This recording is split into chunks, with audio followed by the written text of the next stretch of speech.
Hey, this is Mark again. I'm back here with this '06 Suzuki Eiger quad runner.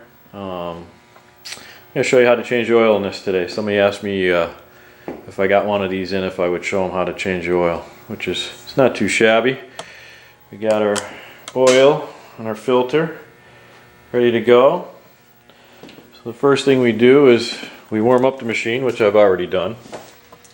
And then we come over here to this side, and you want to take this whole thing off, and pull this little door off right here, and then that's how you, and there's your dipstick to change your oil.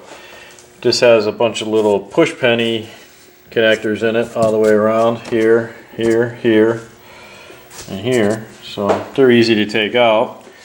I left one in to show you. I don't know if the light's good enough, but all you do is you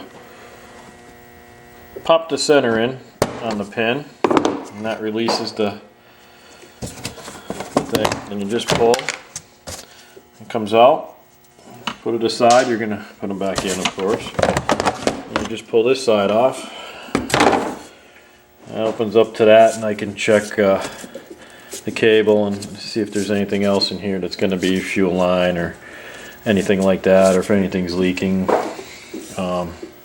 And it gives me better access to here. I don't have to stick my big hands in those small holes. So we'll pull this out. Now the other thing I do is, this is the front under fender. I pulled this inner fender out because the oil filter's back in there. So if you take out more of them plastic clips, there's one here, one over here, and there's one down here, but that one's broke off. So once you take them out, pull that right out,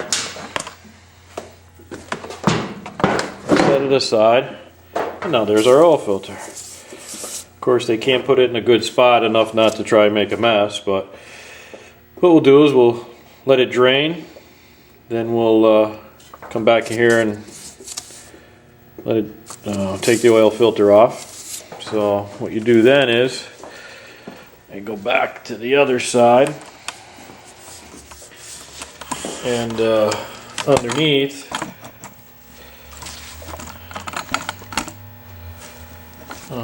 you need a 20mm socket, and you just get your drain pan right under here. It's the plug.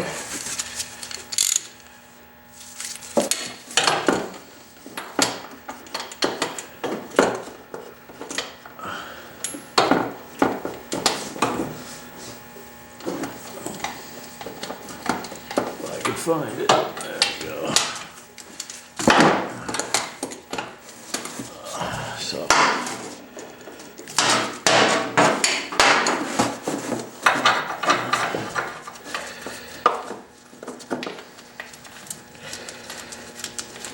just be careful when you're taking this apart if there's any kind of brass or aluminum sealing rings. A lot of times people will drop them in the oil pan, didn't even know they were there, and then they're wondering why there's oil dripping out of their drain plug. And there we go. That'll drain.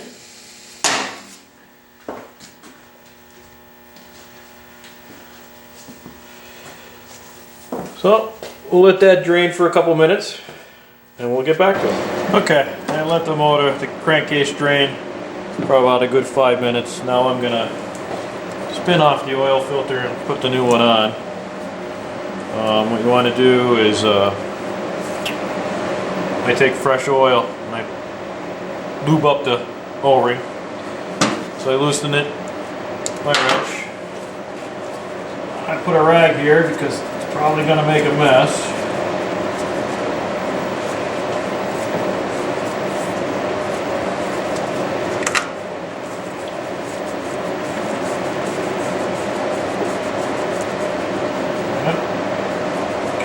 Figure that.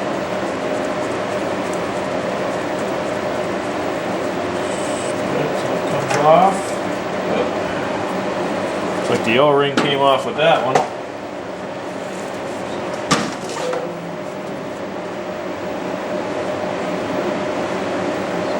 Let's just get this all nice and cleaned up here. We'll get the other new one on real quick. Spin it back on.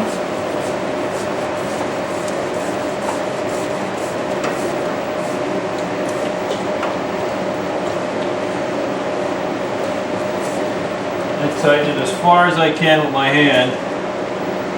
Let's get this out of here. Get this all cleaned up in here.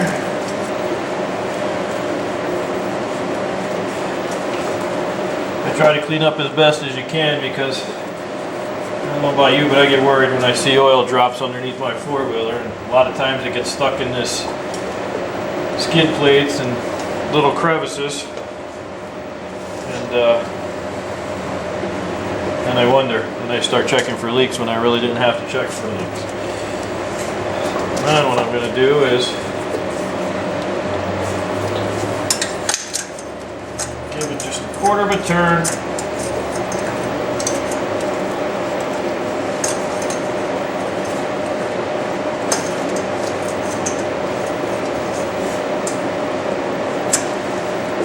With the wrench.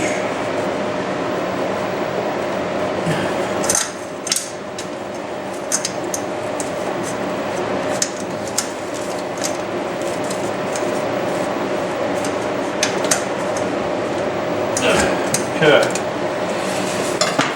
So after that's installed, I'll come over here and I'll start adding oil to it. This machine, it's a 400. This machine takes 3.2 quarts if you don't change the oil filter. But if you change the oil filter, it takes 3.4 quarts. So what that means is, everybody wonders what a 0.2, 0.4. Basically, the 0.2 would be 3 quarts and about 6 ounces, roughly. And 0.4 will be 3 quarts plus 12 ounces, roughly, here or there. Then I'll fill it up, let it run for a minute, check it with the dipstick. When it's in between the X's, I don't know if you could see that, but there's all little X's. So if it's in between there to the top, you're in good shape. Then I just reverse the process. I'll put the plate back on. I'll put the inner fender back on. And these pins that go in these holes are pretty easy. You put your piece on, you push the pin in, you take the center piece and you just push it in flush, and that's it. And you just fill up all the other ones, and the same thing will happen on the inner fender. Then clean up and you're ready to ride. Oh, and there's one thing I forgot. On the drain plug on these, it had a magnet on it. So make sure you clean off the plug pretty well, because there was a little bit of metal shavings attached to the magnetic oil plug, drain plug. Just clean it off real good. Clean it all up. Clean the bottom of the motor up. Put the oil pin back on. That's it. And just reverse the process of taking all the plastic off. Some YouTuber asked me if I would do a rear differential oil change on a Grizzly 660. I will have one coming in a couple weeks, and he's hunting with it now. So once he gets it, I get it back from him from hunting, I'll make a video on how to change the rear differential on the Grizzly 660. There's a little Polaris that's been my yearly workhorse. As the guy gets money, I put more work into it. So, till next time, this is Mark. See you again.